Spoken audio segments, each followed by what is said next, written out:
This is Retirement Roadmap Radio with Mark Fricks of Master Plan Retirement Consultants. Listen in as we address your retirement concerns and provide insight to help put you on the path to achieving your retirement goals.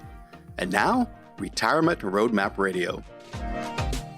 Hey folks, thank you for joining us and welcome back. My name is Evan Fricks with Master Plan Retirement Consultants. With us, as always, Mark Fricks, financial advisor. How are we today, Mark? Great.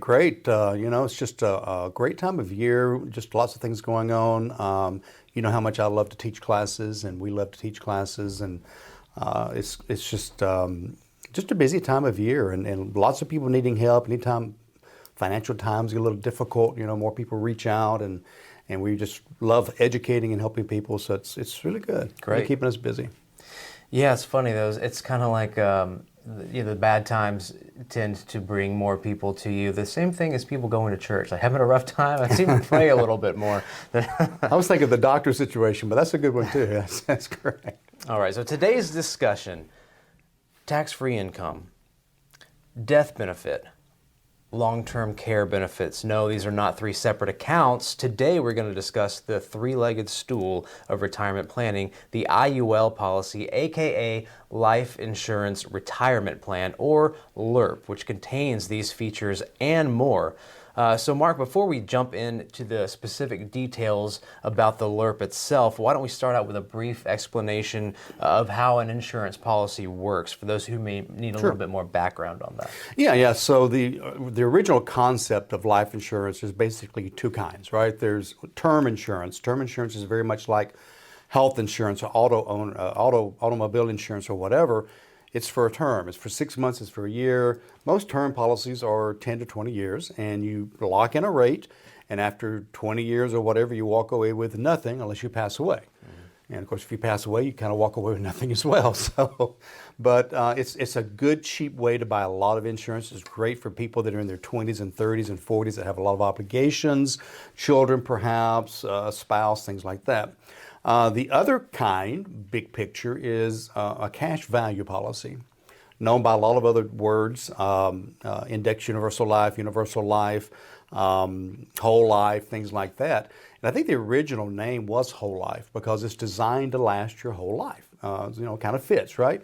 And so the original one was you basically paid a certain amount of money per month based on what the death benefit was and your age, and then it was good till age 100, nowadays age 120.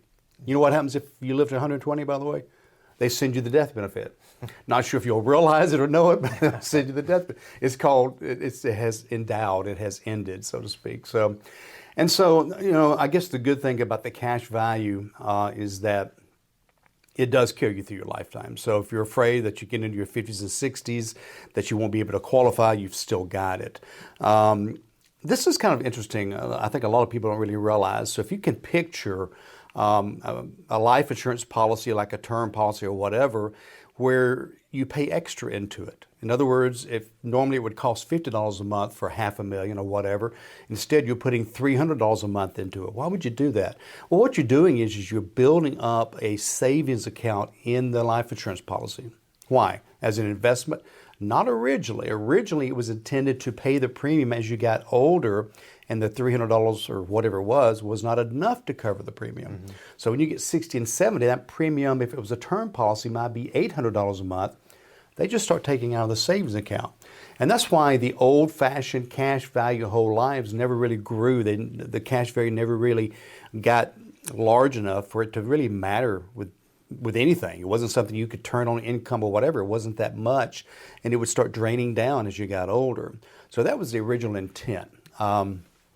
Interesting though, the whole life insurance policy has been around since before the federal tax system came into being. And so it has always been grandfathered into any tax changes. So what does that matter? Well, what it matters is first of all, the death benefit's tax-free. So it's a nice way to leverage money, whether it be to family, whether it be to charities or whatever, at passing, totally tax-free. There's not a lot in this world today that's tax-free. So it's a big chunk of money that comes in tax-free. And let me, this disclaimer, in most cases, okay? So let's make sure we don't guarantee that, okay? The other part of that is the fact that the money that's growing inside grows tax-free and can come out tax-free. So what does that sound like? A little bit like a Roth to me. Like a Roth, right? A Roth is something you put in after tax dollars. It grows tax-free, and then as you take it out, or when you take it out, it comes out tax-free. And so we love Roths, as you know, and we've talked about Roths on this show before. So how can we leverage that? And so that's kind of what I think we want to get into for a little while is how can we make that better? Because we've already talked about the fact that the best benefit of that is the death benefit, which you really can't enjoy, right? Maybe your family can, but you can't. And the cash value is not really robust enough to enjoy. So where do we go from there? What if we could modify this? So policies have gotten easier to, I don't want to use the word manipulate, but to change inside, not like the old cash value, but the new universal life policies are very flexible. These are kind of policies where if you miss a payment, it's okay. They just take it out of the cash value, that you can change the death benefit down, just flexible, okay? And so if you take that concept and say, okay, I like the tax-free part of this unit or this tool, how can I leverage it for my good? So what we have been able to do over the last several years, which is develop something we call a LIRP, Life Insurance Retirement Plan. We also call it a Super Roth, okay? So there's a couple of components to this. First of all, instead of throwing in $300 a month, what if we did something called overfunding, putting in more than it takes? Why would you do that? Well, that overfunding, if the death benefit's already paid for, it goes into the savings or the cash value, right? So now the cash value is growing faster because there's more money going into it. So that's kind of the first thing you look at. Well, where would you overfund it from? Well, kind of like a Roth conversion. If you have a lot of IRA money and you want to convert some of that to a tax-free unit or tool, then why not use one of these as a possibility? Not saying you should or shouldn't. Every situation is different. But if you consider the fact that there are other benefits, it might be a good place to go in addition to or instead of a Roth conversion. The second thing we look at doing is, okay, what's the most expensive part of that life insurance policy? It's the death benefit, right? So what if we minimized it? Why would you do that? Well, if I'm 60 years old, probably less need of a death benefit. If I pass away, I may already be retired, so I don't have to replace income. There are other reasons maybe I'd have a death benefit, but it's not the most critical part of this. I want to live and enjoy this money. So I'm more concerned about the cash value growing. I want it to grow like a Roth. And so by increasing the money going in and decreasing the death benefit, I've decreased my cost now. So that cash value has less money dripping out, which means what? It's growing larger. Now the cash value becomes the prevalent part of this tool as opposed to a death benefit. Third thing you want to do is what? Can we increase the growth of this? Well, there's a couple of ways. Number one is we like to use something called an index universal life. And so I think on the show we've talked before about index annuities. What an index product does is it basically goes up with the market a certain percentage, but doesn't go down. So you're not really in the market, it's just tracking an index. And it has averaged historically a better return than a cash value policy. Almost twice as much as the historical average, okay? Future, who knows, right? The whole disclaimer here. And so now if we're getting, instead of a 3 or 4%, if we're getting a 6, 7, or 8% return, what's happening to the cash value? Again, growing much quicker. So now you have something that looks more like a Roth with an extra death benefit on it. So if you do pass away earlier, it's fully funded. So that's one of the reasons we call it a super Roth is it has a death benefit in addition to that tax-free income. You want to know about one little third part of the stool? Please. Okay, so stools have 3 legs, right? Okay, so 2 legs, tax-free growth and income, and death benefit. The third one is we add something called, it's a rider. A rider is an attachment to a contract. This is a rider that has no cost up front, and it's called an accelerated death benefit rider. What the heck is that? Well, it's basically saying, if you can show that you have a long-term care need or a critical illness need somewhere along the road and you need some money, we can actually send them that death benefit and they haven't passed away yet, and it pays for the long-term care. So, and then you don't pay for it unless you use it, and then they keep maybe the first 5% of each check they send you. These policies will pay out over 3 to 5 years. So if you've got a $400,000 death benefit, you're talking about $150,000 a year maybe, give or take, to go toward long-term care.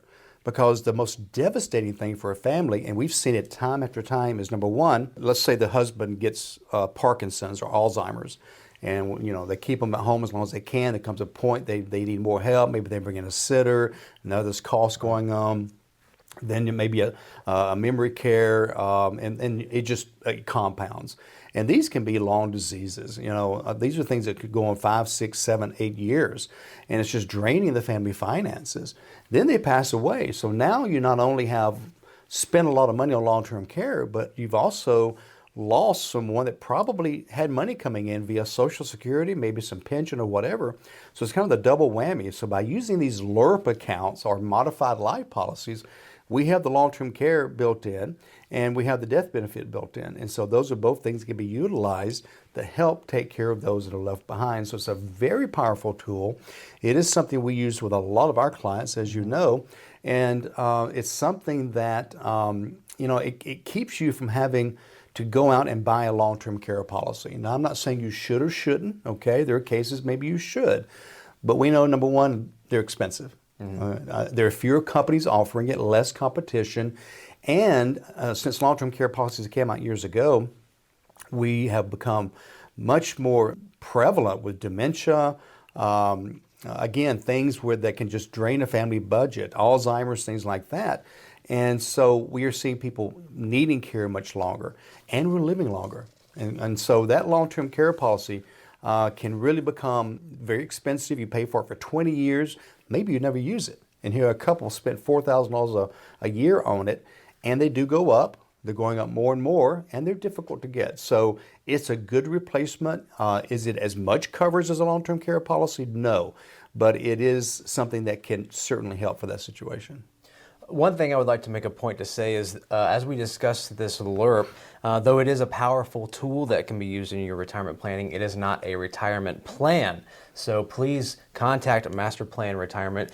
See how a LIRP can fit into your overall retirement planning, into your overall retirement roadmap. You can reach us at masterplanretire.com. That's our website. Our office number, if you'd rather just talk to one of us directly, 770-980-9262. Mark, so far we've talked a lot about the structure of a LIRP, a lot of its attributes.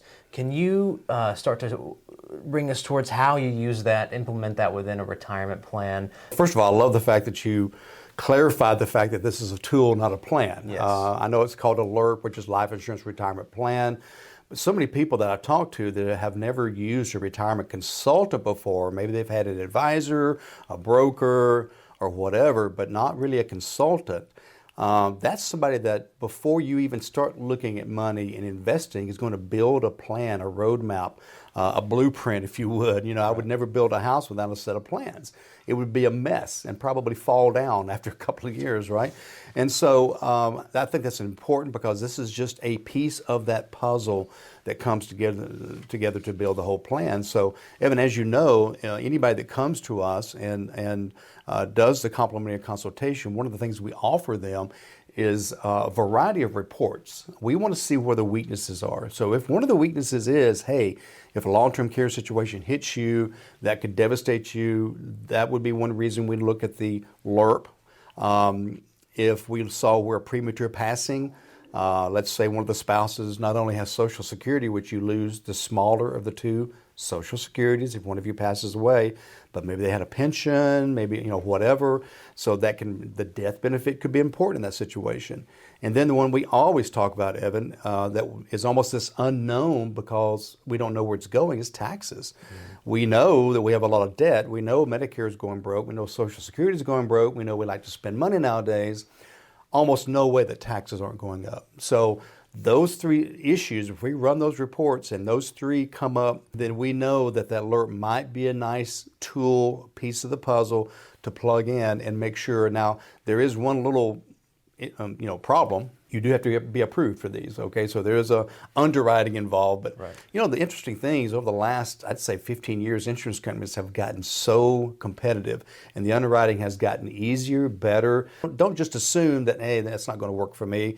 We can always give it a try. But again, first, the plan. And so looking at, again, those three major areas of danger that you could have, this is one tool that can take care of all three of those to some extent and plug those gaps that are so critical. And my desire for all of my clients is to live a long time and have no long-term care needs and use that income for tax-free income in the future. That's what we want to happen, but we don't have any guarantees, do we? So we have no idea what's going to happen. And so, if we put one on a couple, they each have one. One might have a long, healthy life, and now they got tax-free income. The other one, again, might have a long-term care need. We don't know, but they're both covered. I love that. One of the strategies that we employ that I really like too is, a lot of our clients come in and they have one or two large tax-deferred accounts that they've been feeding for decades of employment, right? So you've got this IRA money, this 401k money that's all tax-deferred, meaning tax in the future. And the LIRP as well as Roths are great for chipping away at that qualified money and taking care of your future tax burden that a lot of times people don't even realize they might have. So that's one of my favorite things to use that is for converting qualified funds, whether to a Roth or to a LIRP. And as you said, developing multiple streams of tax-free income can be really powerful, especially when you combine a LIRP with a Roth or other accounts and how they all are used together. So let's go through a few of these attributes while we still have a little bit more time. You can touch it anytime, unlike with qualified accounts, even before 59 and a half. No tax during the growth. This is an IUL, and that I stands for index, of course, as we discussed. That means it mirrors the growth of the stock market, but what? Doesn't fall down when the stock market falls down. Exactly. So exactly. we call it zero is your hero Yes. when the market's down. Tax-free distributions, 100%. Doesn't count towards taxation of Social Security. Right, that's a big one. No contribution limits. So how this 2023, now we can contribute $6,500 if you're under the age of 50 into an IRA or a Roth. If you're over the age, it's an extra $1,000 per individual. $7,500. No contribution limits to an IUL. Right. No income limits, another huge one, especially if you've got high income, then other options are limited for you. But Bill Gates could, if he wanted to, create an IUL tomorrow. This is one I really like, especially lately, and I would love for you to talk a little bit about this, given some of the stuff going on with Silicon Bank and everything else right now in the news. No legislative risk.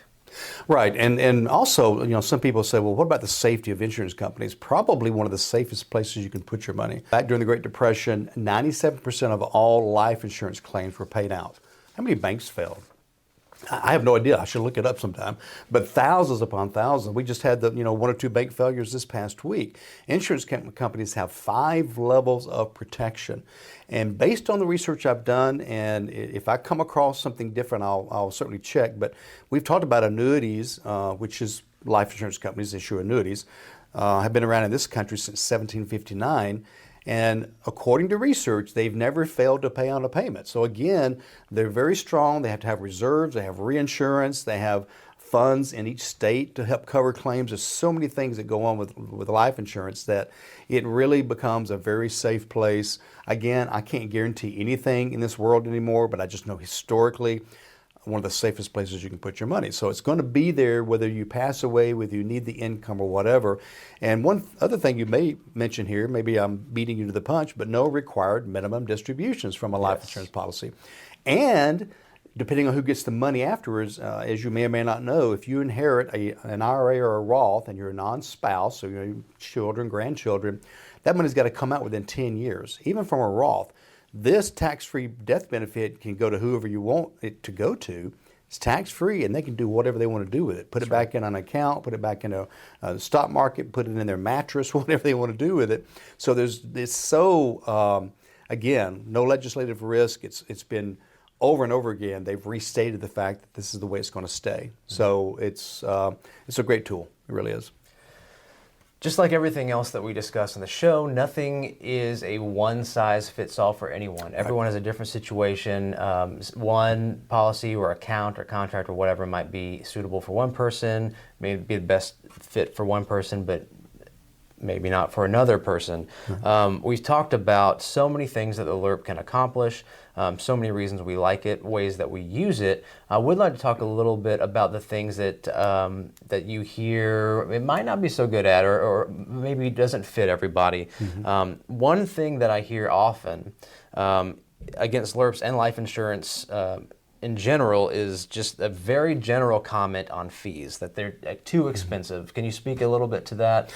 Yeah, and so you're paying for a death benefit, so that's the major fee. But the way we set them up is we set them up so that the death benefit is accelerated and paid for in the early years, and that way we get a lot more growth on the back end. So I tell people, treat these plans kind of like a shade tree.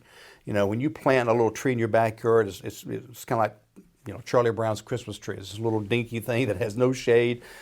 But you know that eventually it's going to be a beautiful shade tree. If you don't plant it now, you're not going to have a shade tree in 10 years. So we say these accounts should nurture or grow for 5 to 10 years before we think about using them, because they grow slower in the front end. But then once that death benefit is mostly paid for, the fees drop drastically. So they may be 10, 15% of the premium in the first 5 or 7 years. After that, they drop down to less than 1%, right, as a fee. So that's less than most Roths cost you, right? So if it's set up right, if the person knows what they're doing, if they're a fiduciary and they know how to modify these policies, they work really, really well. So make sure you work with somebody that's holistic, that's a fiduciary, and that understands how these work, not just an insurance salesman trying to sell you a policy. And that's another good point about the early years being slightly higher fees, getting to that growth stage. Another good thing to point out, especially concerning tax-free income, is that there's a lot less liquidity on the front end of insurance policies. So you need to give it some time, as Mark said, to grow a little bit before it's ready to be used to its full potential. Although I will mention that if you pass away the day after it's issued, the full death benefit is payable. So we're mostly talking about the cash that's in there that we'd like to use in the future. But definitely day one, you pass away, God forbid, but the death benefit is fully paid.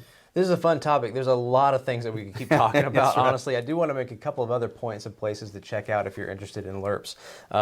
There is a concept of banking on yourself on insurance loans, that you can take loans on a policy, and guess what? That loan doesn't come out of your cash value. Why is that important? Because your cash value stays where it was before the loan, continues to grow on that cost basis. Cost basis is the right word. So you're not taking $20K loan and then you've got $20K less in your cash value, meaning you're growing at that reducted rate. No, you're growing at the full amount. And if you don't pay it back, what happens to the money is just taken out of the death benefit. So that's a great thing. Check, I can't remember the lady's name who does that, but bank on yourself. You can Google that. We're going to wrap it up. We better. You should check out our website, masterplanretire.com. We'd love to talk to you about LIRPs as well and how that could be an option for your retirement plan. Masterplanretire.com. Our office number is 770-980-9262. Give us a call. We would love to hear from you. Mark, thank you so much. This has been fun. Thank you, folks, for listening. And Mark, I will pass it to you. Thanks for joining us. Great to see you again. I hope you'll join us again next time. And until then, remember, plan well and prosper. Take care, everybody.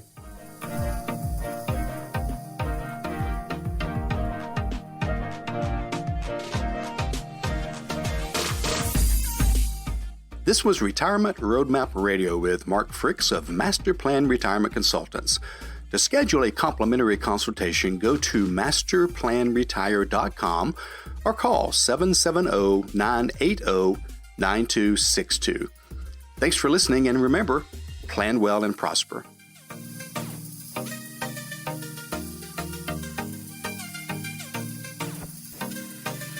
Thank you for listening to Retirement Roadmap Radio. Don't pay too much for taxes or retire without a sound income plan. For more information, please contact Mark Fricks at Master Plan Retirement Consultants. Call 770 888-980-5262. All matters discussed during the show are for informational purposes only. Each individual situation may vary, and the opinions expressed here may not apply to everyone. Materials presented are believed to be from reliable sources, and no representations can be made as to its accuracy. All ideas and information should be discussed in detail with one of our qualified representatives prior to implementation. Advisory services offered through Master Plan Retirement Consultants, a registered investment advisor in the state of Georgia. Mark Fricks and Master Plan Retirement Consultants are not affiliated with or endorsed by the Social Security Administration or any other government agency.